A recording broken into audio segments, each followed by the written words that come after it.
The government in its program is talking about working with the World Bank to reform some of its social intervention programs as well. Free SHS is one of them, planting for food and jobs.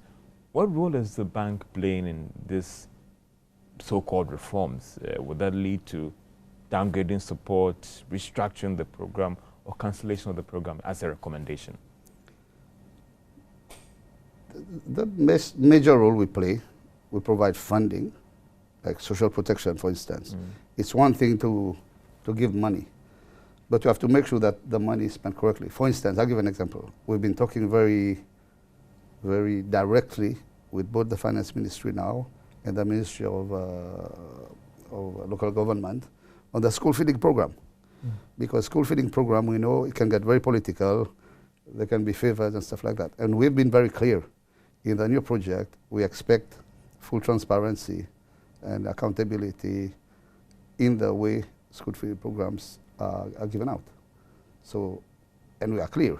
If tomorrow, because what we do, not because we want to do it, we want to do things the right way, in line with good practice everywhere else, and we don't want our projects to become political tools.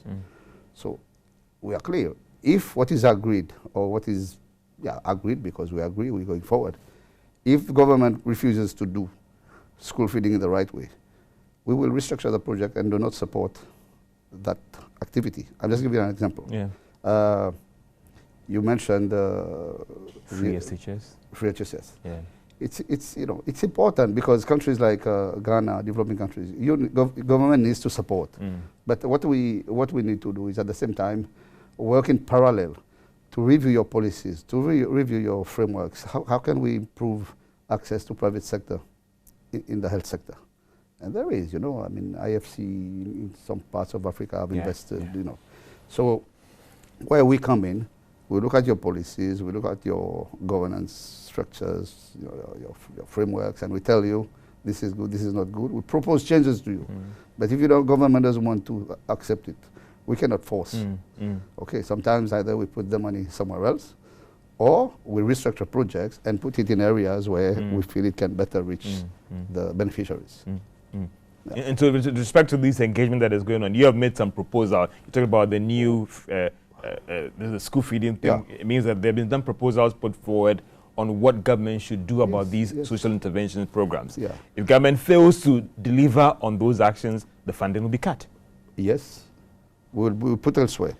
We don't take funding and go back to Washington with it. What we do is it's happened very rarely, but it's happened where we take the money and put it somewhere else because your allocation, your basic IDA allocation is for the country. And whilst we can, at the end of the cycle, if it's not used, we have to put it back in the pool and distribute to countries. But during the cycle, what we try to do, we put money in. I can give you, when I came here a few months later, there was a land project that had been approved by the board, but then it was taking a long time. There was some disagreement between different parts of government. So in the end, we know what, we say, okay, I pull this back, we put the money into another project. So it happens, but it happens rarely. When you look at some of these social intervention programs, like the free SHS, school feeding program, planting for food and jobs, is the problem, some would say that the idea is good, right? The problem has to do with the implementation and getting the funding right, pushing the money to the right spot, and accountability, right? Absolutely. It's the governance. How do you do it? The structures that are there. It's the accountability, the fairness. Do it the right way, do it the appropriate way.